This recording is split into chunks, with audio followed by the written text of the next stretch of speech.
Neste panfleto, Guizot pretende mostrar por que sua política, juntamente com Luís Felipe, não deveriam ter sido derrubados em 24 de fevereiro de 1848, e como o caráter abominável dos franceses deve ser responsabilizado pelo fato de que a monarquia de julho de 1830, após uma existência de 18 anos problemáticos, desmoronou de forma tão vergonhosa e falhou em adquirir a resistência que a monarquia inglesa desfrutou desde 1688.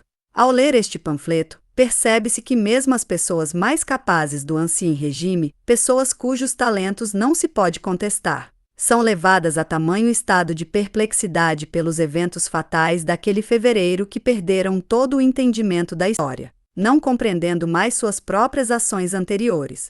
Em vez de perceber, com a experiência da Revolução de Fevereiro, o contexto histórico e a posição completamente diferentes que as classes ocupavam na sociedade sob a monarquia francesa de 1830 e sob a monarquia inglesa de 1688, Guizot dissolve estas diferenças com algumas frases moralistas e afirma em conclusão que a política que foi derrubada em 24 de fevereiro era a única que poderia dominar a Revolução, da mesma forma que controlou o Estado.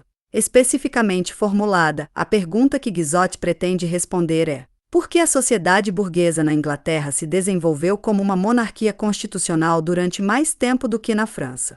A seguinte passagem demonstra o conhecimento de Guizot sobre o curso do desenvolvimento burguês na Inglaterra. Sob George e George II, a opinião pública tomou uma direção diferente. A política externa deixou de ser o principal interesse, a administração interna, a manutenção da paz, questões financeiras, coloniais e comerciais, e o desenvolvimento e a luta pelo governo parlamentar se tornaram as principais questões que ocupam o governo e o público. Guizot encontra no reinado de Guilherme III apenas 2 pontos dignos de menção: a preservação do equilíbrio entre o parlamento e a coroa e o equilíbrio na Europa através das guerras contra Luís XIV. Sob a dinastia noveriana, a opinião pública de repente toma uma direção diferente, ninguém sabe como ou porquê. Aqui vemos como Guizot se utiliza das frases mais banais dos debates parlamentares franceses sobre a história da Inglaterra, acreditando que deste modo a tenha explicado. Da mesma forma, Guizot também imagina que quando o primeiro-ministro francês, ele carregava em seus ombros a responsabilidade de preservar o equilíbrio adequado entre o parlamento e a coroa, assim como o equilíbrio da Europa. Mas na realidade, tudo o que ele fez foi trocar pouco a pouco todo o Estado francês e toda a sociedade francesa com os judeus da Bolsa de Paris. Guizot não considera importante enquanto menciona que as guerras contra Luís XIV foram simplesmente uma competição destinada à destruição do poder naval e do comércio francês, que a burguesia financeira recebeu sua primeira sanção pelo estabelecimento do Banco da Inglaterra e pela instituição da dívida nacional sob Guilherme III. Nem que a burguesia manufatureira recebeu um novo impulso através da aplicação consistente de um sistema de tarifas de proteção. Somente frases políticas significam alguma coisa para ele. Ele nem sequer menciona que, sob o governo da Rainha Ana, os partidos governantes puderam se manter no poder, assim como a monarquia constitucional, pela medida arbitrária de estender o mandato do parlamento para 7 anos, destruindo assim qualquer influência que o povo pudesse ter sobre o governo. Sob a dinastia noveriana, a Inglaterra já havia atingido um estágio de desenvolvimento onde poderia guerrear contra a França com meios modernos. A própria Inglaterra desafiou a França diretamente apenas na América e nas Índias Orientais, enquanto no continente ela se dispunha a pagar soberanos estrangeiros, como Frederico II, para travar uma guerra contra a França. E enquanto a política externa assume uma nova forma, Guizot diz, a política externa deixou de ser o principal interesse, sendo substituída pela manutenção da paz. Quanto à afirmação de que o desenvolvimento e a luta parlamentarista tornaram-se as principais preocupações do governo e do público, pode-se recordar os incidentes de corrupção sob o Ministério de Walpole, que, de fato, se assemelham aos escândalos que se tornaram eventos diários sob Guizot. O fato de que a Revolução Inglesa se desenvolveu com mais sucesso do que a francesa pode ser atribuído, segundo Guizot, a 2 fatores. Primeiro, que a Revolução Inglesa tinha um caráter completamente religioso e, portanto, não rompeu com todas as tradições passadas, e segundo, que desde o começo não agiu destrutivamente, mas construtivamente, sendo que o parlamento defendia as antigas leis existentes contra as usurpações da coroa. Em relação ao primeiro ponto, Guizot parece ter esquecido que a filosofia do livre pensamento, que o aterroriza na Revolução Francesa, foi importada para a França de nenhum outro país que não a Inglaterra. Seu pai era Locke, e em Shaftesbury Bolingbroke já havia alcançado aquela forma engenhosa que mais tarde encontrou um desenvolvimento tão brilhante na França. Chegamos assim à estranha conclusão de que a mesma filosofia de livre pensamento que, segundo Guizot, destruiu a Revolução Francesa, foi um dos produtos mais essenciais da religiosa Revolução Inglesa. Em relação ao segundo ponto, Guizot esquece completamente que a Revolução Francesa começou ainda mais conservadora do que a inglesa. O absolutismo, particularmente como finalmente apareceu na França, foi uma inovação lá também. E foi contra essa inovação que os parlamentaristas se revoltaram para defender as velhas leis habituais da antiga monarquia. E enquanto a Revolução Francesa estava para reviver os antigos Estados Gerais, que estavam adormecidos desde Henrique IV e Luís XIII, a Revolução Inglesa, ao contrário, não mostrou nenhum elemento clássico conservador comparável. Segundo Guizot, o principal resultado da Revolução Inglesa foi que ela impossibilitou que o rei decidisse contra a vontade do parlamento e da Câmara dos Comuns. Assim, para ele, toda revolução consiste apenas nisso, que no começo ambos os lados, coroa e parlamento, ultrapassam seus limites e vão longe demais, até que finalmente encontram seu equilíbrio adequado sob Guilherme III e se neutralizam. Guizot acha supérfluo mencionar que a sujeição da coroa ao parlamento significava sujeição ao governo de uma classe.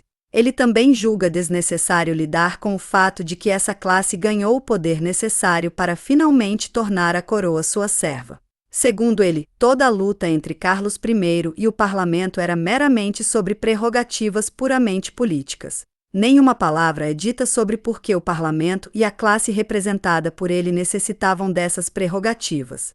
Guizot também não fala sobre a interferência de Charles I na livre concorrência, o que prejudicou o comércio e a indústria da Inglaterra cada vez mais, nem sobre sua dependência do parlamento, que devido à sua contínua situação financeira se tornou maior quanto mais Charles I tentava o desafiar. Consequentemente, Guizot explica a revolução como sendo meramente devida à má vontade e ao fanatismo religioso de alguns encrenqueiros que não se contentaram com a liberdade moderada. Guizot é, tampouco, capaz de explicar a inter-relação entre o movimento religioso e o desenvolvimento da sociedade burguesa. Para ele, a república também é obra de um punhado de fanáticos ambiciosos e maliciosos.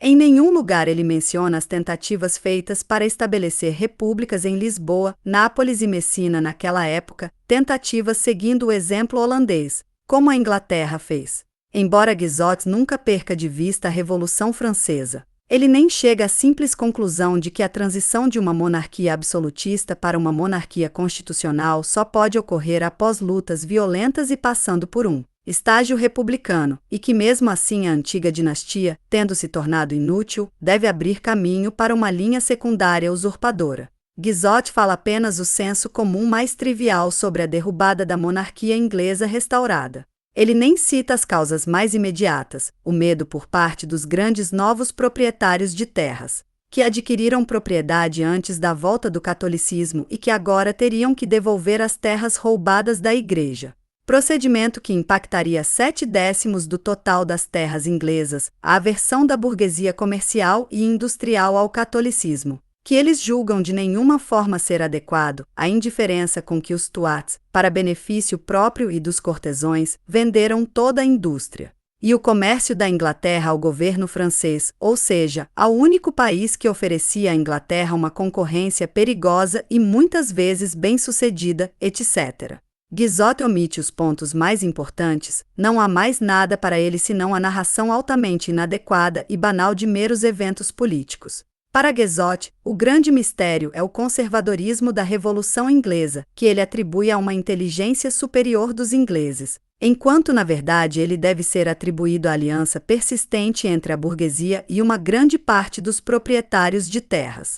Uma aliança que constituiu a principal diferença entre a Revolução Inglesa e a Revolução Francesa. que destruiu as grandes propriedades rurais com sua política de divisão de terras. A classe inglesa dos grandes latifundiários, aliada à burguesia, em que, aliás, já havia se desenvolvido no tempo de Henrique VIII, não compunha oposição, como fizeram os latifundiários feudais franceses em 1789, mas sim estava em completa harmonia com as exigências da burguesia. De fato, suas terras não eram propriedades feudais, mas burguesas. Por um lado, foram capazes de fornecer à burguesia industrial a mão de obra necessária à manufatura e, por outro, estavam em posição de desenvolver a agricultura de acordo com os padrões da indústria e do comércio. Assim, sua aliança com a burguesia se deu através dos seus interesses comuns com ela.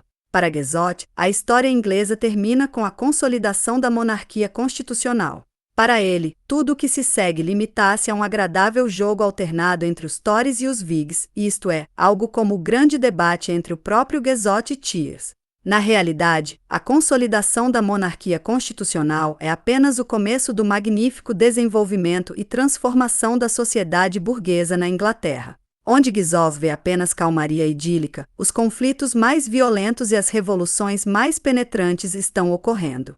Sob a monarquia constitucional, a manufatura se expande a um ponto até então desconhecido, para abrir caminho para a indústria pesada, a máquina a vapor e as fábricas colossais. Grupos inteiros da população desaparecem para serem substituídos por novos, com novas condições de vida e novas exigências. Uma nova e gigantesca burguesia passa a existir. Enquanto a velha burguesia luta na Revolução Francesa, a nova conquista o mercado mundial. Torna-se tão onipotente que, mesmo antes da lei da reforma lhe conferir poder político direto, força seus oponentes a legislar inteiramente em conformidade com seus interesses e suas necessidades. Ela ganha representação direta no parlamento e usa-o para a destruição do remanescente poder dos proprietários de terras.